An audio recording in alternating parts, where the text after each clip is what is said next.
በሰሜን ኢትዮጵያ በድንገት የተቀሰቀሰው አዲስ ውጊያና መላው ዓለምን ስጋት ላይ የጣለው የሆርሙዝ ሰርጥ መዘጋት። ዛሬ ምን አዲስ ነገር ተሰማ? ዝርዝሩን ይዘን ቀርበናል። የተወደዳችሁና የተከበራችሁ ውድ የብስራት ሚዲያ ቻናል ቤተሰቦች እንደምን ሰንብታችሁ? ዛሬ እጅግ በርካታ የሆኑ በሀገራችንም ሆነ በዓለም አቀፍ ደረጃ ትኩረት የሳቡ ጉዳዮችን በዝርዝር ይዘንላችሁ ቀርበናል። በዛሬው መሰናዷችን በሰሜን ኢትዮጵያ በአማራ ክልል ዋግምራ ዞን የተከሰተውን አዲስ ወታደራዊ ግጭት፣ በመካከለኛው ምስራቅ በኢራንና በአሜሪካ መካከል የደረሰው ከፍተኛ የጦርነት ስጋት እንዲሁም በኤርትራ ላይ የተጣለው ማዕቀብ መነሳት ያስከተለውን ዲፕሎማሲያዊ ውዝግብ በስፋት እንመለከታለን። እስከ ቪዲዮ መጨረሻ ድረስ አብራችሁን ቆዩ። ለቻናላችን አዲስ የሆናችሁ ደግሞ ሰብስክራይብ በማድረግ ቤተሰብ እንድትሆኑ እንጋብዛለን። ወደ ቀዳሚውና ወደ ዋናው ሀገራዊ መረጃችን ስንሸጋገር በሰሜን ኢትዮጵያ በአማራ ክልል ስር በሚገኘው የዋግምራ ብሔረሰብ አስተዳደር ዞን ውስጥ ያልተጠበቀና ድንገተኛ የሆነ የጸጥታ መቃወስ መፈጠሩን ምንጮቻችን ዘግቧል። በተለይ በአበርገሌ ወረዳ ውስጥ ካለፈው ሰኞ ጀምሮ የተቀሰቀሰው ግጭት በቀጠናው ከፕሪቶሪያው የሰላም ስምምነት በኋላ ተፈጥሮ የነበረውን አንጻራዊ መረጋጋት ክፉኛ አናግቶታል። እንደ አካባቢው ነዋሪዎችና የአይን እማኞች ገለጻ ጥቃቱ የተሰነዘረው በህወሓት ታጣቂዎችና አገው ሸንጎ ወይም በሌላ ስሙ አዴን ተብሎ በሚጠራው የታጠቀ ቡድን በጋራ በፈጠሩት ጥምረት ነው። ይህ ጥምረ ኃይል በአበርገሌ ወረዳ ላይ ባደረሰው ድንገተኛ ወረራ በአሁኑ ወቅት ወረዳውን ሙሉ በሙሉ በቁጥጥር ስር እንዳዋለ እየተነገረ ይገኛል። ግጭቱ በንጹሐን ዜጎች ላይ ከፍተኛ የሆነ የህይወት መጥፋትና የአካል ጉዳት ያስከተለ ሲሆን በርካታ የመንግስት ስራ ኃላፊዎችና የወረዳው ሰራተኞችን በታጣቂዎች ታፍነው መወሰዳቸውን ተሰምቷል። በአሁኑ ሰዓት በአካባቢው ያለው የስልክና የኢንተርኔት ግንኙነት በመቋረጡ ምክንያት የደረሰውን ትክክለኛ የጉዳት መጠንና የሟቾች ቁጥር በዝርዝር ለማወቅ አዳጋችም ሆኗል። ይሁን እንጂ ወደ ሰቆጣ ከተማ የሸሹ ነዋሪዎች እንደሚናገሩት በአበርገለ ከተማ ውስጥ የሟቾች አስክሬን የመቅበር ስራ እየተከናወነ ይገኛል። ይህ ወታደራዊ እንቅስቃሴ በአሁኑ ወቅት ወደ ጎረቤት ወረዳዎችም በተለይ ወደ ጻግብጂ ወረዳ የመስፋፋትና ከፍተኛ ምልክቶች እያሳየ በመሆኑ በቀጠናው ሰፊ የሆነ የሰብአዊ ቀውስ ሊከሰት እንደሚችልም ተሰግቷል። መንግስትም ሆነ የሚመለከታቸው አካላት በጉዳዩ ላይ እስካሁን የሰጡት ይፋዊ መግለጫ ባይኖርም ሁኔታው አሁንም አሳሳቢነቱ እንደቀጠለ ነው። በመቀጠል ወደ ዓለም አቀፍ ዜናዎቻችን ስንሻገር ደግሞ በትላንትናው ዕለት በኢራን ዋና ከተማ ቴህራን ላይ ታይቶ የማይታወቅ የደህንነት ስጋት ተከስቶ አድሯል። በከተማዋ ላይ ምንነታቸው ያልታወቁ በራሪ አካላት በመታየታቸው የሀገሪቱ የአየር መከላከያ ስርዓቶች በድንገት ስራ የጀመሩ ሲሆን ከተማዋን በከፍተኛ የተኩስና የፍንዳታ ድምፅ ሲያናውጧትም አድረዋል። ይህ ድንገተኛ ክስተት በቴህራን ነዋሪዎች ዘንድ ከፍተኛ ድንጋጤን እየፈጠረ ሲሆን የአየር መከላከያ ሚሳይሎችና መቃወሚያዎች ወደ ሰማይ ሲተኮሱ የሚያሳዩ ምስሎችም በማህበራዊ ሚዲያዎች ላይ ሲሰራጩም ውለዋል።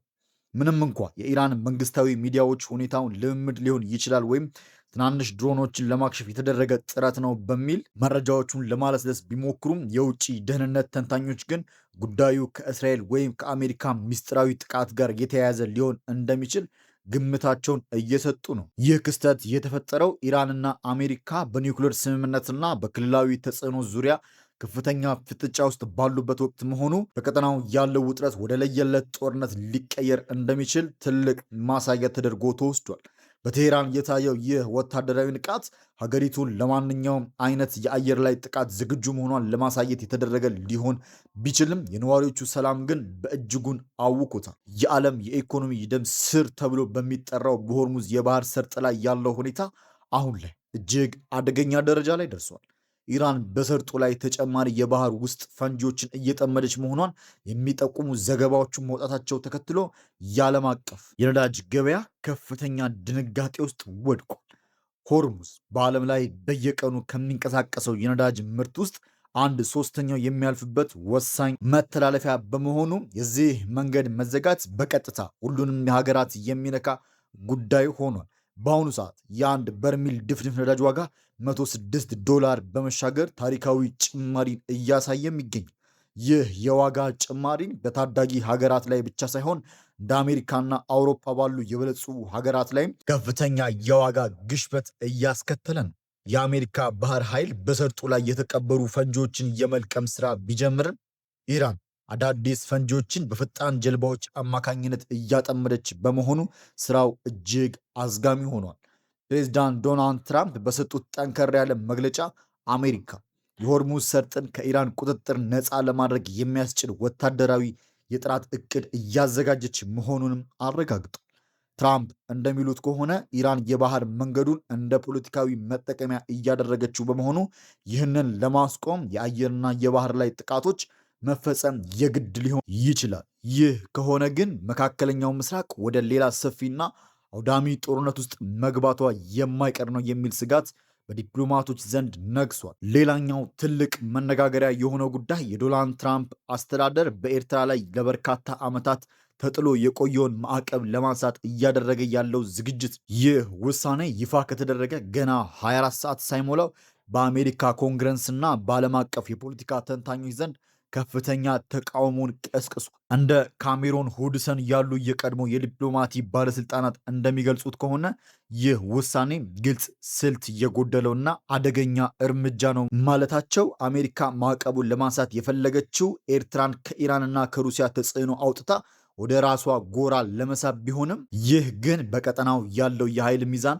ሊያዛባው እንደሚችል ተመላክቷል። ኤርትራ በምስራቅ አፍሪካ ያላት ወታደራዊ ሚናና በተለያዩ የቀጠናው ግጭቶች ውስጥ ያላት ተሳትፎ የሚታወቅ በመሆኑ ማዕቀቡ የሚነሳ ከሆነ ለኤርትራ መንግስት ትልቅ የዲፕሎማሲ ድል ተደርጎ ይወሰዳል። ይሁን እንጂ ይህ እርምጃ በኢትዮጵያና በሌሎች የጎረቤት ሀገራት ላይ ምን አይነት ተጽዕኖ ይኖረዋል? ይህ ጉዳይ አሁንም በስፋት አነጋጋሪ ሆኗል። በመጨረሻም በኢራን የፖለቲካ አመራሮች መካከል እየታየ ያለው መከፋፈልን እንመለከታለን። የአያቶላ ካሚኒ ተተኪ ይሆናሉ ተብለው የሚጠበቁት ሞሽታባ ካሚኒ ለህዝባቸው ባስተላለፉት መልእክት ሀገራዊ አንድነት እንዲጠበቅ ጥሪ አቅርበዋል። ሞሽታባ ጠላቶቻችን በውስጣቸው ተከፋፍለዋል በሚል አሜሪካን እና እስራኤልን ቢወርፉም የውስጥ መረጃዎች ግን ሽኩቻው ያለው በራሳቸው በኢራን መሪዎች መካከል እንደሆነም ያሳያል። ፕሬዝዳንት ዶናልድ ትራምፕ በቅርቡ በሰጡት አስተያየት የኢራን የሃይማኖት መሪዎችና ወታደራዊ ኮማንደሮች በስልጣን ሽኩቻ ምክንያት እንደ ውሻና ድመት እየተናከሱ ነው ሲሉም ተሳልቀዋል። በተለይ የሆርሙዝ ሰርጥ እንዲከፈት የሚፈልጉ የሲቪል አመራሮችና መንገዱ ተዘግቶ እንዲቀጥል የሚፈልጉ ወታደራዊ መሪዎች መካከል ያለው ልዩነት ሀገሪቱን ለሁለት እየከፈላትም ይገኛል። በተጨማሪም የሞሽታባ ካሚኒ የጤና ሁኔታና በአባታቸው ሞት ዙሪያ ያሉ ምስጢራዊ ጉዳዮች የኢራን የወደፊት እጣ ፈንታ ይበልጥ አጠራጣሪ አድርገውታል። ክቡራትና ክቡራን የቻናላችን ቤተሰቦች ዛሬው ዝርዝር መረጃዎቻችን እነዚህን ይመስሉ ነበር። ቪዲዮውን ከወደዳችሁት ላይክ ማድረጋችሁንና ለሌሎች እንዲደርስ ሼር ማድረጋችሁን አትርሱ እያልን ለቻናላችን አዲስ የሆናችሁ ደግሞ ሰብስክራይብ በማድረግ የቤተሰብ አባል ይሁኑ። በቀጣይ መረጃዎቻችን እስክንገናኝ ድረስ ቸር ሰንብቱ። ሰላም ለዓለም ይሁን። ሰላም ለሕዝባችን።